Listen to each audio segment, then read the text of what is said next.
Praise the Lord. ഒരിക്കൽ കൂടി കർത്താവായ യേശുവിൻ്റെ നാമത്തിൽ നിങ്ങളുടെ അടുക്കൽ കടന്നു വരുവാൻ വലിയ ദാസന് ഒരവസരം കൂടെ തന്ന എൻ്റെ യേശു കർത്താവിന് ഒത്തിരി നന്ദി പറയുകയാണ്.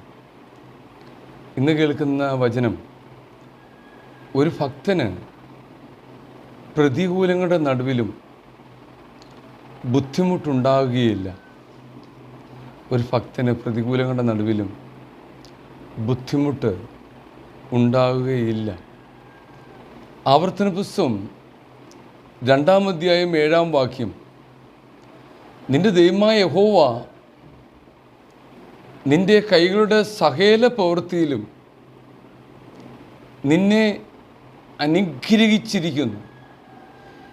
ഈ മഹാമരുഭൂമിയിൽ നീ സഞ്ചരിക്കുന്നത് അവൻ അറിഞ്ഞിരിക്കുന്നു.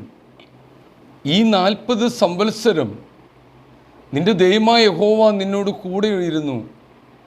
നിനക്ക് യാതൊന്നിനും മുട്ടു വന്നിട്ടില്ല. നമ്മുടെ ജീവിതം എപ്പോഴും ദൈവം നടത്തിയ വിധങ്ങളെ ഓർത്ത് നന്ദി പറയുന്നവരായിരിക്കണം ദൈവമക്കൾ എന്ന് പറയുന്നത്. അവൻ്റെ കൽപ്പനകൾ കേൾക്കുകയും അനുസരിക്കുകയും ചെയ്യുന്ന ഭക്തന് പ്രതികൂലങ്ങളുടെ നടുവിലും ഒന്നിനും ഒരു ബുദ്ധിമുട്ടുണ്ടാകുവാൻ യേശു കർത്താവ് സമ്മതിക്കുകയില്ല. കാരണം ആവശ്യബോധത്തോടെ ദൈവമക്കൾ നിരന്തരമായി പ്രാർത്ഥിക്കുന്നു. പരമാർത്ഥ ഹൃദയത്തോടെ നിരന്തരം പ്രാർത്ഥിക്കുമ്പോൾ ക്രിസ്തീയ ജീവിതത്തിന് ആവശ്യമായ പരിജ്ഞാനവും ശക്തിയും നമുക്ക് ലഭിക്കും. 2 ദിനവൃത്താന്തം 16:9 യഹോവയുടെ കണ്ണ് തങ്കൽ ഏകാഗ്രതന്മാരായിരിക്കുന്നവർക്ക് വേണ്ടി തന്നെത്താൻ ബലവാനെന്ന് കാണിക്കേണ്ടതിന് ഭൂമിയിൽ എല്ലായിടവും ഊടാടിക്കൊണ്ടിരിക്കുന്നു. ദൈവം മനുഷ്യരെ നിരന്തരം നോക്കിക്കൊണ്ടിരിക്കുന്നുവെന്ന് വചനം നമ്മളെ അറിയിക്കുകയാണ്. ദൈവത്തിൻ്റെ വാക്കുകൾ കേൾക്കുവാൻ കൂട്ടാകാതെ ജഡപ്രകാരമുള്ളവർക്ക് എപ്പോഴും പോരാട്ടങ്ങളുണ്ടാകും. ദൈവവചനം അനുസരിക്കാതെ ദൈവത്തെ എതിർക്കുന്ന ജനത്തിന് ഈ ഭൂമിയിൽ വീഴ്ചകളുണ്ടാകും, യുദ്ധങ്ങളുണ്ടാകും. എന്നാൽ പ്രതികൂലങ്ങളുടെ നടുവിലും പ്രാർത്ഥിക്കുന്നവർക്ക് മത്തായിയുടെ സുവിശേഷം 7:25 എൻ്റെ വചനങ്ങളെ കേട്ട് ചെയ്യുന്നവനൊക്കെയും പാറമേൽ വീട് പണിത ബുദ്ധിയുള്ള മനുഷ്യനോട് തുല്യനാകുന്നു. കർത്താവിൻ്റെ കൽപ്പനകൾ കേൾക്കുകയും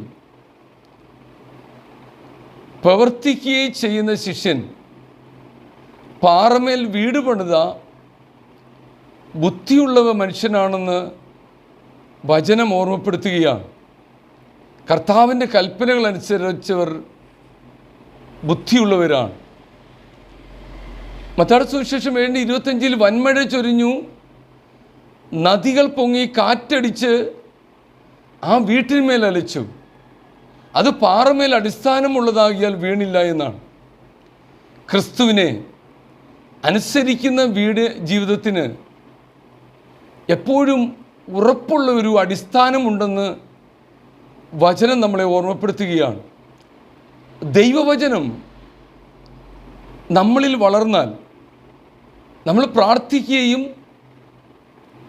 ദൈവവചനം അനുസരിക്കുകയും ചെയ്യുന്നെങ്കിൽ ഏത് പ്രശ്നങ്ങൾ വന്നാലും കർത്താവ് നമ്മളെ പരിപൂർണമായി രക്ഷിക്കും. ദൈവവചനം നശിക്കാൻ നമ്മൾ അനുവദിച്ചാൽ രക്ഷപ്പെടുവാൻ വളരെ ബുദ്ധിമുട്ടാണെന്നും കൂടി ഈ സമയം ഓർമ്മപ്പെടുത്തുകയാണ്. പോരാട്ടങ്ങളുടെ നടുവിലും 1 കൊരിന്ത്യർ 4:12 സഹാരം കേട്ടിട്ട് ആശീർവദിക്കുന്നു, ഉപദ്രവം ഏറ്റിട്ട് സഹിക്കുന്നു, ദൂഷണം കേട്ടിട്ട് നല്ല വാക്ക് പറയുന്നു. ഞങ്ങൾ ലോകത്തിന് ചവറുപോലെയും ഇന്ന് വരെ സകലത്തിൻ്റെയും അഴുക്കായും തീർന്നിരിക്കുന്നു. യേശുവിനെ സ്വീകരിക്കുവാൻ അപ്പോസ്തലനായ പൗലോസ് ജനങ്ങളോട് അപേക്ഷിക്കുമ്പോൾ ലോകത്തിൻ്റെ ചവറായി തീർന്നു എന്ന് വചനത്തിൽ കൂടി നമ്മളെ ഓർമ്മപ്പെടുത്തുകയാണ്. സുവിശേഷം പ്രസംഗിക്കുന്നവർക്ക് ഉപദ്രവങ്ങളും ദുഷികളും എല്ലാം വന്നപ്പോൾ നമ്മൾ എങ്ങനെയാണ് പ്രതികരിക്കുന്നത് എന്ന് കർത്താവ് വ്യക്തമായി നോക്കുന്നു. ഉപദ്രവങ്ങൾ വരുമ്പോൾ അനുഗ്രഹിക്കുന്നതിനും സഹിക്കുന്നതിനും നല്ല വാക്ക് പറയുന്നതിനും നമുക്ക് കഴിയുന്നുവെങ്കിൽ സങ്കീർത്തനം 14:2 ദൈവത്തെ അന്വേഷിക്കുന്ന ബുദ്ധിമാനുണ്ടോ എന്ന് കാണുവാൻ യഹോവ സ്വർഗത്തിൽ നിന്ന് മനുഷ്യപുത്രന്മാരെ നോക്കുന്നു. കാരണം ബുദ്ധിജീവി എന്ന് അവകാശപ്പെടുന്ന മനുഷ്യൻ പിശാചിനേക്കാൾ മോശക്കാരായി മാറിക്കൊണ്ടിരിക്കുകയാണ്. യാക്കോബ് 2:19 ദൈവൻ ഏകനെന്ന് നീ വിശ്വസിക്കുന്നു, കൊള്ളാം. പിശാചുക്കളും അങ്ങനെ വിശ്വസിക്കുകയും വിറയ്ക്കുകയും ചെയ്യുന്നു. പിശാചുക്കൾ എപ്പോഴും കർത്താവുണ്ട് എന്നും ഒരു ദണ്ഡന സ്ഥലമുണ്ട് എന്നും വിശ്വസിക്കുന്നവരാണ്. എന്നാൽ മനുഷ്യൻ ഓരോ ദിവസവും അധപ്പതിച്ചുകൊണ്ടിരിക്കുകയാണ്. പാപത്തിൻ്റെ ഭയാനകമായ അവസ്ഥയെക്കുറിച്ച് ചിന്തിക്കുവാൻ പോലും മനുഷ്യന് സമയമില്ല. ആദാമിൻ്റെ സന്തതിയിൽ ദൈവത്തെ അന്വേഷിക്കുന്ന ബുദ്ധിമാനുണ്ടോ എന്ന് കർത്താവ് അന്വേഷിക്കുന്നു. മനുഷ്യൻ പാപിയാണ്. ദൈവത്തെയും ദൈവീയ രക്ഷയെയും കുറിച്ചുള്ള ബോധം മനുഷ്യൻ ഉണ്ടാക്കി കൊടുക്കുന്നത് പരിശുദ്ധാത്മാവിലൂടെയാണ്. ഇന്ന് ദൈവത്തെ പരിഹസിക്കുന്നവർ ദൈവം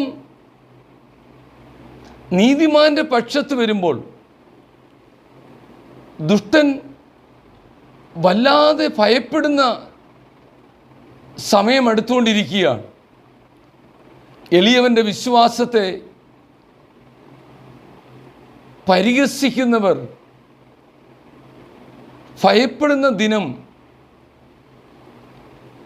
അവർക്ക് വന്നുകൊണ്ടിരിക്കുകയാണ്. അവരുടെ വീഴ്ച വലിയ ഭയങ്കരമായിരിക്കും, ഭയാനകമായിരിക്കും. ഉപദ്രവങ്ങൾ, കഷ്ടതകൾ വരുമ്പോൾ നമ്മൾ ദാനിയേൽ പ്രവാചകനെ പോലെ ആയിരിക്കണമെന്ന് വചനം നമ്മളെ ഓർമ്മപ്പെടുത്തുകയാണ്. ദാനിയേൽ 6:22 സിംഹങ്ങൾ എനിക്ക് കേടുവരുത്താതിരിക്കേണ്ടതിന് എൻ്റെ ദൈവം തൻ്റെ ദൂതനെ അയച്ച് അവയുടെ വായ അടച്ചു കളഞ്ഞു. അവൻ്റെ സന്നിധിയിൽ ഞാൻ കുറ്റമില്ലാത്തവൻ. ദാനിയേൽ സിംഹക്കുഴിയിൽ നിന്നും വിടുവിച്ചുവെന്ന് വചനത്തിൽ കൂടി നമ്മൾ മനസ്സിലായി. വചനമനുസരിച്ച് ജീവിക്കുന്ന ദാനിയേൽ പ്രവാചകനെ അസൂയ തോന്നിയ ഉദ്യോഗസ്ഥർ യാതൊരു കുറ്റവും അവനിൽ കണ്ടെത്തുവാൻ കഴിയാതെ വന്നപ്പോൾ 30 ദിവസത്തേക്ക് ജീവിക്കുന്ന ദൈവത്തെ ആരാധിക്കാതെ രാജാവിനോട് പ്രാർത്ഥന കഴിക്കണമെന്ന് രേഖ വന്നു. നന്ദി കർത്താവേ. എന്നാൽ ദാനിയേൽ ഭയപ്പെടാതെ ദൈവത്തോട് പ്രാർത്ഥിച്ചുകൊണ്ടിരുന്നതിനാൽ സിംഹങ്ങളുടെ ഗുഹയിൽ ഇട്ടുകളയുവാൻ തീരുമാനമെടുക്കുകയായിരുന്നു. ജീവനുള്ള ദൈവത്തിൽ അടിയുറച്ച് വിശ്വസിച്ചിരുന്ന ദാനിയേൽ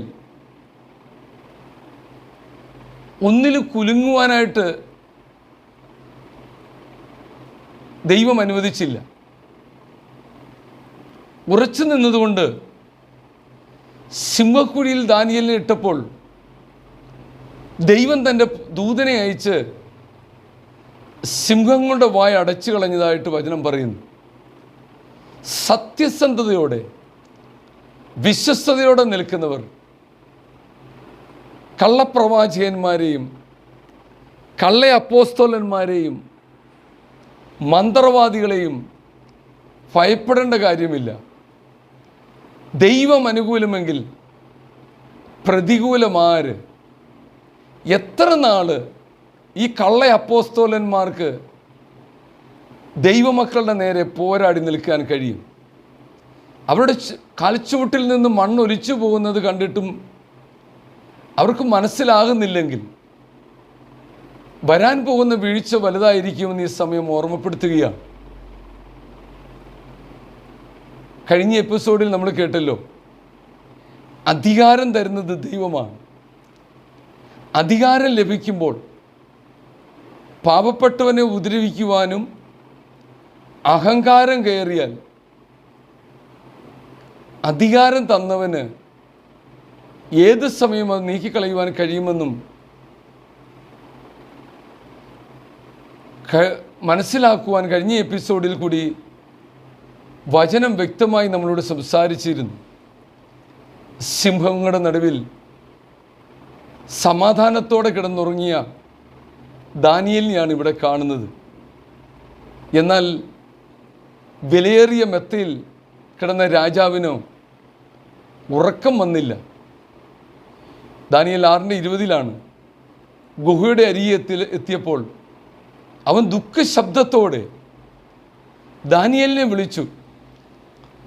രാജാവ് ദാനിയേലിനോട് സംസാരിച്ചു, ജീവനുള്ള ദൈവത്തിൻ്റെ ദാസനായ ദാനിയേലേ, നീ ഇടപെടാതെ സേവിച്ചു വരുന്ന നിൻ്റെ ദൈവം പ്രാപ്തനായോ എന്ന് ചോദിച്ചു. ഒന്ന് നമുക്ക് വിശ്വസിക്കാം, ദൈവമക്കൾക്ക് കഷ്ടതയുണ്ട്. എന്നിരുന്നാലും വെന്തുപോകാത്ത മുൾപ്പടർപ്പ് പോലെ നമ്മൾ നിലനിൽക്കും. നമ്മുടെ പ്രാർത്ഥന കേൾക്കുന്ന ഒരു ദൈവം സ്വർഗത്തിലുണ്ട്. വെളിപ്പാട് പുസ്തകം 3:10 സഹിഷ്ണുതയെക്കുറിച്ചുള്ള എൻ്റെ വചനം നീ കാത്തുകൊണ്ടതിനാൽ ഭൂമിയിൽ വസിക്കുന്നവരെ പരീക്ഷിക്കേണ്ടതിന് ഭൂതലത്തിലെങ്ങും വരുവാനുള്ള പരീക്ഷാകാലത്ത് ഞാനും നിന്നെ കാക്കും. ഇത് ദൈവത്തിൻ്റെ വചനമാണ്. ദൈവവചനത്തിൻ്റെ സത്യം നമ്മുടെ ജീവിതങ്ങളിലൂടെ ലോകത്തിന് കാണിച്ചു കൊടുക്കുന്നത് കൊണ്ട് ഉപദ്രവത്തിൽ അകപ്പെടാതെ കർത്താവ് സൂക്ഷിക്കപ്പെടുമെന്ന് വാഗ്ദാനമാണ് ഇവിടെ തരുന്നത്. സുവിശേഷം പ്രസംഗിക്കുന്ന ദൈവമക്കൾക്ക് ലോകത്തിന് പ്രകാശം വെളിപ്പെടുത്തി കൊടുക്കുന്ന ദൈവമക്കൾക്ക് പരീക്ഷകളും ശോധനകളും വരികയില്ല എന്നല്ല, പിന്നെ സംഭവിക്കുവാൻ പോകുന്ന ഭീകരമായ പീഡന സമയത്ത് സാത്താൻ്റെ കയ്യിൽ നിന്ന് ദൈവം കാക്കുമെന്നാണ് വാഗ്ദത്തം. മർക്കോസിൻ്റെ സുവിശേഷം 13:19 ദൈവം സൃഷ്ടിച്ച സൃഷ്ടിയുടെ ആരംഭം മുതൽ ഇന്നുവരെ സംഭവിച്ചിട്ടില്ലാത്തതും ഇനിമേൽ സംഭവിക്കാത്തതുമായ വലിയ കഷ്ടകാലമുണ്ടാവും. അന്ത്യകാലത്ത് വരുന്ന പരീക്ഷകൾ മനുഷ്യരെ ന്യായം വിധിക്കുവാൻ വരുന്നതാണ്. അന്ത്യപരീക്ഷകൾ കുറേ കൂടെ ഭയാനകമായിരിക്കുമെന്ന് മർക്കോസിൻ്റെ സുവിശേഷം 13:19 നമ്മൾ കേൾക്കുകയായിരുന്നു. നമ്മുടെ വിശ്വാസത്തിൽ ഈ കൃപായുഗത്തിൽ നമ്മൾ മുറുകെ പിടിച്ച് നിന്നില്ലെങ്കിൽ സാത്താൻ നമ്മളെയും ആ പരീക്ഷാകാലത്ത് തകർത്ത് കളയാൻ ഇടയുള്ളതുകൊണ്ട് സാത്താനെ ജയിക്കുന്നവന് ക്രിസ്തുവിനോട് കൂടെ ദീർഘകാലം ഇരിക്കുവാൻ കഴിയും. ഈ ദിവസങ്ങളിൽ ഈ പരീക്ഷകളെ ജയിക്കുന്നവന് മാത്രമേ വരാൻ പോകുന്ന ആ പോരാട്ടത്തിൽ ഉറച്ചു നിൽക്കുവാൻ കഴിയുള്ളൂ. 1 രാജാക്കന്മാർ 17:5 യഹോവയുടെ കൽപ്പനപ്രകാരം ചെയ്തു അവൻ ചെന്ന് യോർദാന് കിഴക്കുള്ള കെരീത്ത് തോട്ടിനരികെ പാർത്തു. കാക്ക അവന് രാവിലെ അപ്പവും ഇറച്ചിയും വൈകുന്നേരത്ത് അപ്പവും ഇറച്ചിയും കൊണ്ടുവന്ന് കൊടുക്കും. തോട്ടിൽ നിന്ന് അവൻ കുടിക്കും. പരമദുഷ്ടനായ ആഹാബ് ഭരണം തുടങ്ങിയപ്പോൾ വിഗ്രഹാരാധന, വ്യഭിചാരം, ഇങ്ങനെ എല്ലാവിധ അനീതികൾക്കും എതിരെ ഇസ്രായേലിനെ മുട്ടുമടക്കുവാൻ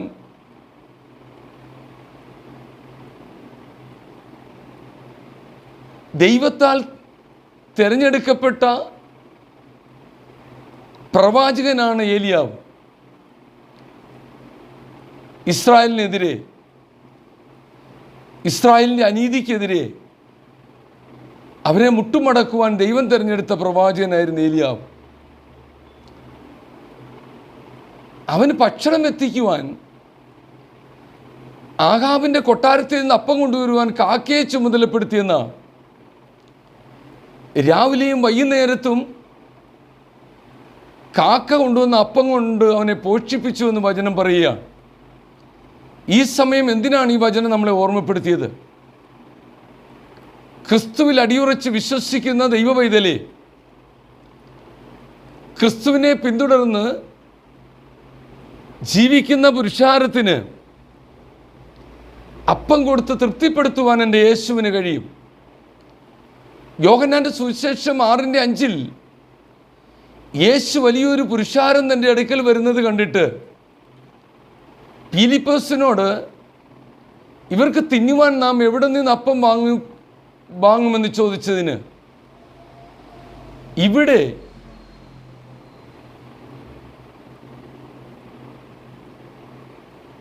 രണ്ട് മൂന്ന് ചിന്തകളാണ് നമുക്ക് ഇതിൽ നിന്ന് തരുന്നത്. ഒന്ന്, കർത്താവിൻ്റെ ചിന്ത പുരുഷാരത്തിന് ഭക്ഷിപ്പാൻ കൊടുക്കണമെന്നുള്ളതായിരുന്നു. രണ്ടാമത്, കർത്താവിൻ്റെ കൂടെ നടക്കുന്ന ശിഷ്യന്മാരെ പഠിപ്പിക്കുക എന്നതും ശിഷ്യന്മാരുടെ വിശ്വാസത്തെ പരിശോധിക്കുകയും കർത്താവ് ചെയ്യുകയാണ്. ഒരത്ഭുതം പ്രവർത്തിക്കാൻ പോകുന്നുവെന്ന് കർത്താവിന് മുൻകൂട്ടി അറിയാമായിരുന്നു. ഈ ബഹുപുരുഷാരത്തെ പോഷിപ്പിക്കുവാൻ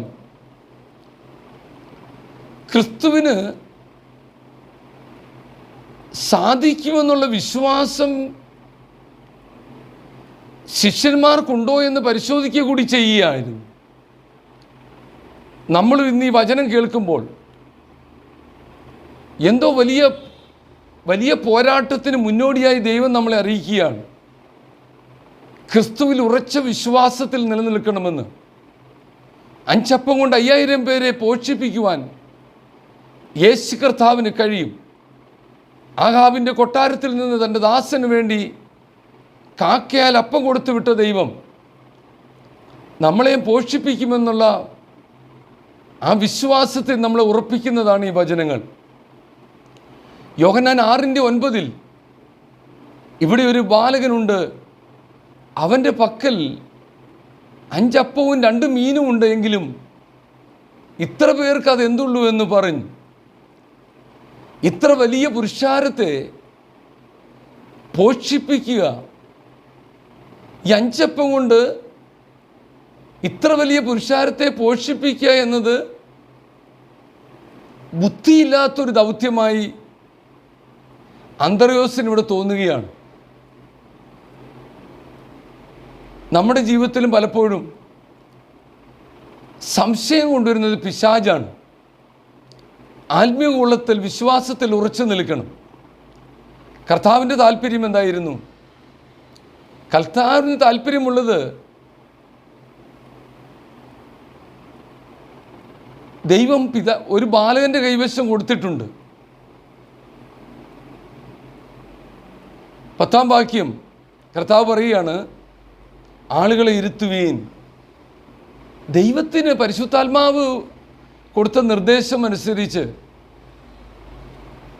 ഈ 5 അപ്പം കൊണ്ട് 5000 പേരെ പോഷിപ്പിക്കുവാൻ കഴിയുമെന്നും ഒരു ബാലകൻ്റെ കയ്യിൽ 5 അപ്പം ഉണ്ടെന്നും ഒക്കെ ദൈവത്തിനറിയാം. ആളുകളെ ഇരുത്തുവീൻ എന്ന് യേശു പറഞ്ഞു. ആ സ്ഥലത്ത് എന്തുണ്ടായിരുന്നു? വളരെ പുല്ലുണ്ടായിരുന്നതായിട്ട് പറയുക. കർത്താവ് ഒരുക്കിയ സ്ഥലം ജനങ്ങൾക്കിരിക്കാൻ വളരെ പുല്ലുണ്ടായിരുന്ന ഒരു സ്ഥലമായിരുന്നു.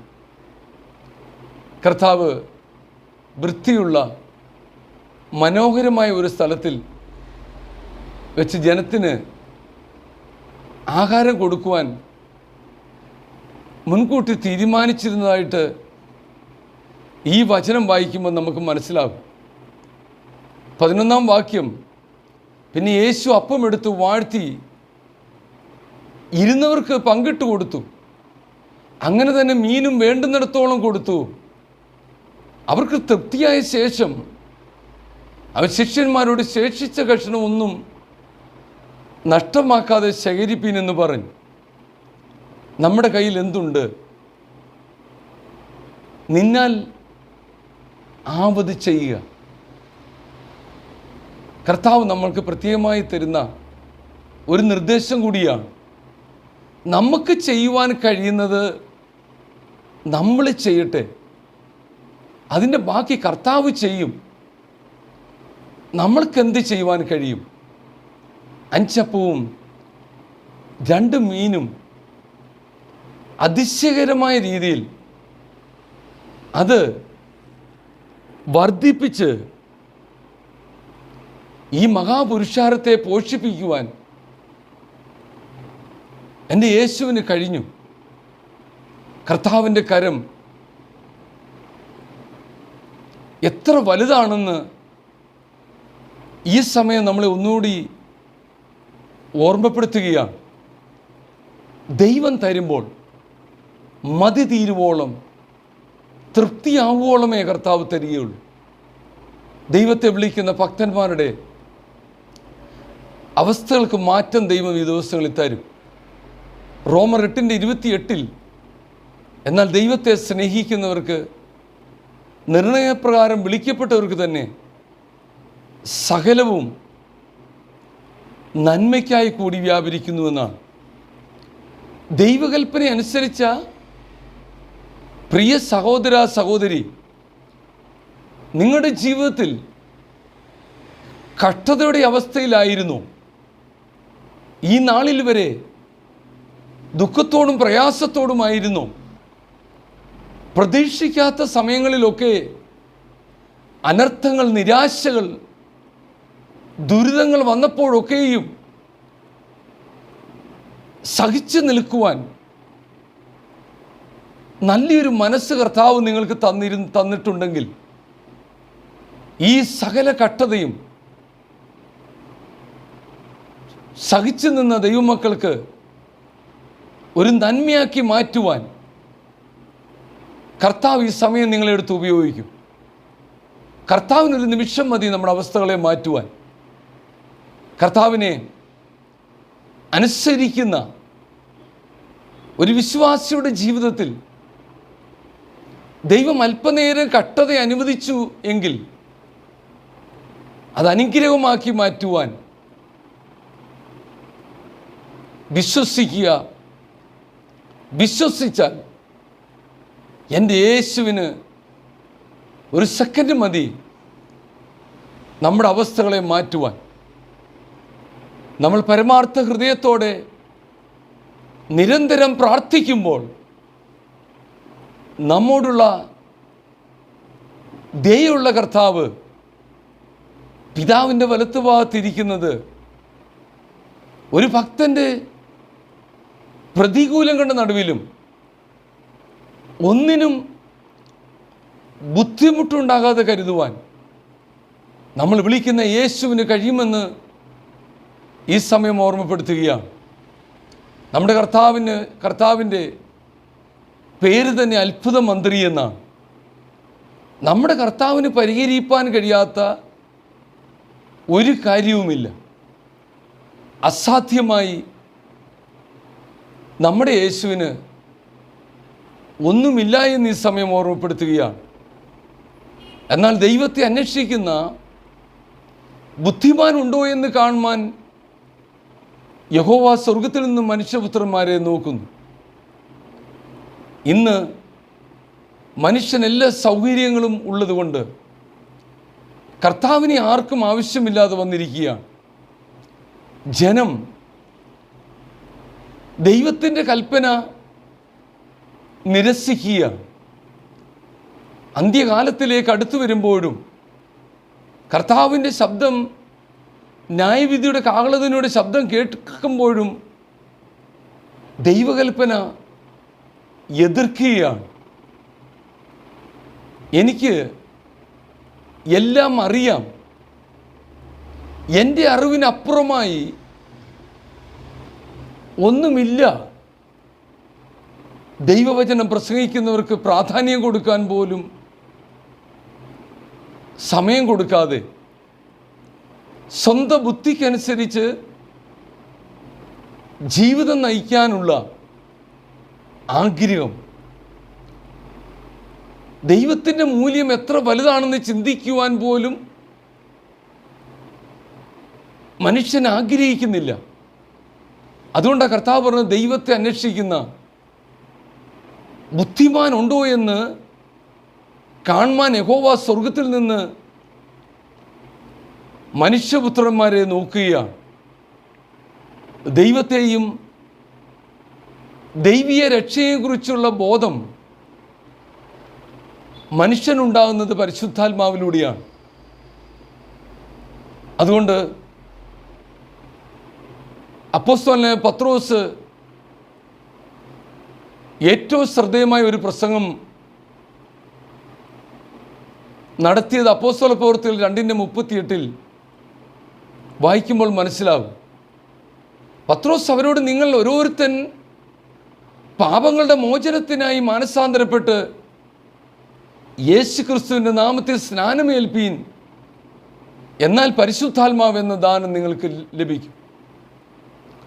ദൈവത്തെയും ദൈവീയ രക്ഷയെയും കുറിച്ചുള്ള ബോധം മനുഷ്യനുണ്ടാകുന്നത് പരിശുദ്ധാത്മാവിലൂടെയാണ്. അതുകൊണ്ടാണ് അപ്പോസ്തലനായ പത്രോസ് പ്രസംഗിച്ചത്, സ്നാനപ്പെടുമ്പോൾ പരിശുദ്ധാത്മാവ് ലഭിക്കും. പരിശുദ്ധാത്മാവ് ഉള്ളിൽ വരുമ്പോഴാണ് ദൈവത്തെക്കുറിച്ച് അറിയുവാനുള്ള ബോധം മനുഷ്യനുണ്ടാകുന്നത്. പാപം ബാധിച്ചിരിക്കുന്ന മനുഷ്യന് നല്ലവനായി തീരണമെങ്കിൽ പരിശുദ്ധാത്മാവ് നമ്മുടെ ഉള്ളിൽ വരണം. മനുഷ്യവർഗത്തെ ദൈവം സൃഷ്ടിച്ചത് ചില വ്യവസ്ഥകൾ മനുഷ്യർക്ക് കൊടുത്തുകൊണ്ടാണ്.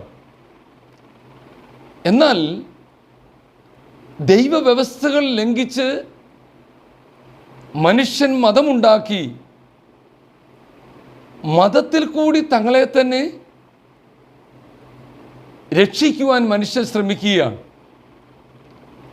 പാപത്തിൽ നിന്ന് രക്ഷിക്കുവാൻ ദൈവം തൻ്റെ പുത്രനെ ഈ ഭൂമിയിൽ അയച്ചു. അത് ചിന്തിക്കുവാൻ പോലും കഴിയാതെ പിശാച് മാനുഷ്യ ഹൃദയങ്ങളെ അടച്ചു വച്ചിരിക്കുകയാണ്. അതേ പ്രിയരെ, ക്രിസ്തു ക്രൂശിൽ കഷ്ടമനുഭവിച്ചു മരിച്ചത് പിശാചിൻ്റെ കയ്യിൽ നിന്ന് മനുഷ്യരെ രക്ഷിക്കുവാൻ വേണ്ടിയാണ്. മുള്ളും പറക്കാരെയും പിടിച്ച് ശപിക്കപ്പെട്ട അവസ്ഥയിൽ നിന്നും രക്ഷിക്കുവാനാണ് യേശു കർത്താവ് ഈ ഭൂമിയിൽ വന്നതെന്ന് ഈ സമയം ഓർമ്മപ്പെടുത്തുകയാണ്. എന്നാൽ സത്യത്തിൻ്റെ വഴികളിലേക്ക് മനുഷ്യൻ തിരിച്ചു വരാതെ തിന്മയും പോഷ്കും പറയുന്ന സാത്താനെ പിന്തുടരുന്ന ജനത്തെ കർത്താവ് നിരന്തരം നോക്കുകയാണ്. ആദാമിൻ്റെ സന്തതിയിൽ ദൈവത്തെ അന്വേഷിക്കുന്ന ബുദ്ധിമാന്മാരുണ്ടോ? ഈ ലോകത്തിലെ പിശാചിനേക്കാൾ മോശക്കാരാണ് ബുദ്ധിജീവി എന്ന് അവകാശപ്പെടുന്ന മനുഷ്യനെന്ന് അല്പം മുമ്പ് നമ്മൾ കേട്ടല്ലോ. പിശാചുക്കൾക്ക് കർത്താവുണ്ടെന്നും ഒരു ദണ്ഡനസ്ഥലമുണ്ടെന്നും പിശാചിന് അറിയാം. പിശാച് അങ്ങനെ വിശ്വസിക്കുകയും ചെയ്യുന്നു. അതുകൊണ്ടാണ് കർത്താവിൻ്റെ വരവിനെ പിശാച് ഭയക്കുന്നത്. എന്നാൽ മനുഷ്യൻ ഓരോ ദിവസവും മതത്തിൻ്റെ പേരിൽ അധപ്പതിച്ചുകൊണ്ടിരിക്കുകയാണ്. കഴിഞ്ഞ നാളിൽ നമ്മൾ കേട്ടിരുന്നല്ലോ, സാത്താനെ ആരാധിക്കാൻ പോയ ഒരു കുടുംബത്തിന് എന്താണ് പറ്റിയത്? മനുഷ്യൻ ചെയ്യുന്ന പാപത്തിൻ്റെ ഫലമായി ലോകത്തിൽ വരുന്ന ഭയാനകമായ അവസ്ഥയെക്കുറിച്ച് മാത്രം ചിന്തിക്കാൻ ബുദ്ധിജീവികൾക്ക് കഴിയുന്നില്ല. അത് കേൾക്കുവാൻ അവർക്ക് സമയവുമില്ല.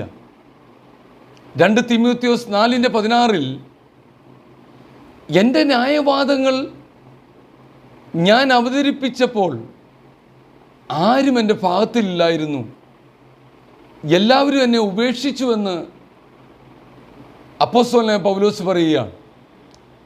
സുവിശേഷ വേലയ്ക്ക് വേണ്ടി ഇറങ്ങി മനുഷ്യരെ രക്ഷിക്കാൻ ആഗ്രഹിച്ച അപ്പോസ്തലനായ പൗലോസിനു വേണ്ടി ഒരു വാക്ക് സംസാരിക്കുവാൻ ആരും ഒരുങ്ങിയില്ല എന്നാണ് ഇവിടെ പറയുന്നത്. സുവിശേഷ വേലയ്ക്കായി ഇറങ്ങുന്നവരോട് പലർക്കും വെറുപ്പാണ്. അതിൻ്റെ കാരണം സത്യവും നീതിയും വിശുദ്ധിയുമില്ലാതെ സാത്താൻ അനേകരെ ബൈബിൾ കോളേജിൽ പഠിപ്പിച്ചിറക്കിയിട്ടുണ്ട്. സ്വന്തം ബുദ്ധി കൊണ്ട് സുവിശേഷം പ്രസംഗിക്കുന്നവർ, സ്വന്തം വയറിനു വേണ്ടി ഇറങ്ങിയവർ. എന്നാൽ ബൈബിൾ കോളേജിൽ പഠിച്ച് അപ്പോസ്തലനായ പൗലോസിനെ പോലെ സത്യത്തിനു വേണ്ടി നിലനിൽക്കുന്ന ദൈവദാസന്മാരെ ഈ ലോകം കാണുന്നില്ല, അവരെ അറിയുന്നില്ലെന്ന് കൂടി ഈ സമയം ഓർമ്മപ്പെടുത്തുകയാണ്. അങ്ങനെയുള്ള ദൈവദാസന്മാർ അവരുടെ കയ്യിൽ പണമൊന്നും കാണുകയില്ല. അവരുടെ ജീവിതം എപ്പോഴും കഷ്ടങ്ങളും പീഡകളും പ്രയാസങ്ങളും ഒക്കെയുമായിരിക്കും. അതാണ് സത്യസന്ധതയോടെ നിൽക്കുന്ന ദൈവദാസന്മാരുടെ അനുഗ്രഹമെന്നും കൂടി ഈ സമയം ഓർമ്മപ്പെടുത്തുകയാണ്. അങ്ങനെ ഇറങ്ങിയ ഓരോ ദൈവദാസന്മാർ അവർ ഓരോ ദിവസവും ദൈവത്തിൽ നിന്ന് നന്മ പ്രാപിച്ച് കൂടുതൽ ദൈവീയ പരിജ്ഞാനത്തിൽ വളരുകയും അവരുടെ കൂടെ യഹോവ യോസഫിനോട് കൂടെ ഇരുന്നതുപോലെ കർത്താവ് അവരെ ബഹുമാനിക്കുകയും കർത്താവിൻ്റെ ദൂതന്മാരും അവരുടെ കൂടെ ഉണ്ടെന്നും ഈ സമയം ഓർമ്മപ്പെടുത്തുകയാണ്.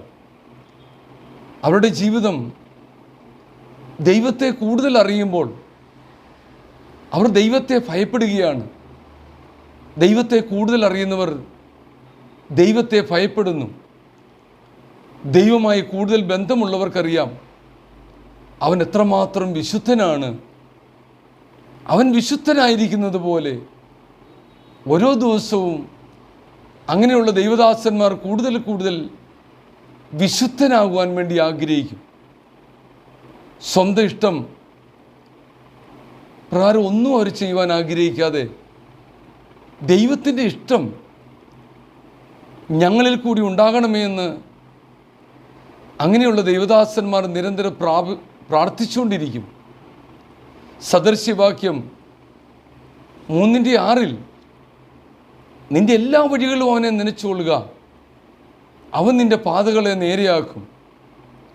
ദൈവീയ വ്യവസ്ഥകൾ പാലിക്കാൻ ആഗ്രഹിച്ചാൽ ദൈവം നമ്മുടെ വഴികൾ തുറന്നു തരും. ദൈവമക്കൾക്ക് വേണ്ടി കർത്താവ് അത്ഭുതങ്ങൾ ചെയ്യുക തന്നെ ചെയ്യും. ഒരു ദൈവ പൈതൽ സാത്താൻ്റെ പരീക്ഷകളെ എതിർത്ത് പാപത്തിനുള്ള സാഹചര്യങ്ങൾ ഒഴിവാക്കുകയും ചെയ്യുവാൻ ആഗ്രഹിക്കുന്നുവെങ്കിൽ കർത്താവ് അങ്ങനെയുള്ള ദൈവദാസന്മാരെ ഈ അന്ത്യകാലങ്ങളിൽ എഴുന്നേൽപ്പിക്കും. കർത്താവ് അവരിൽ കൂടെ വലിയ അത്ഭുത കാര്യങ്ങൾ ചെയ്യും. ഒരു ഭക്തൻ പ്രതികൂലങ്ങളുടെ നടുവിലും ബുദ്ധിമുട്ടുണ്ടാകാതെ കരുതുവാൻ യേശുവിന് കഴിയും.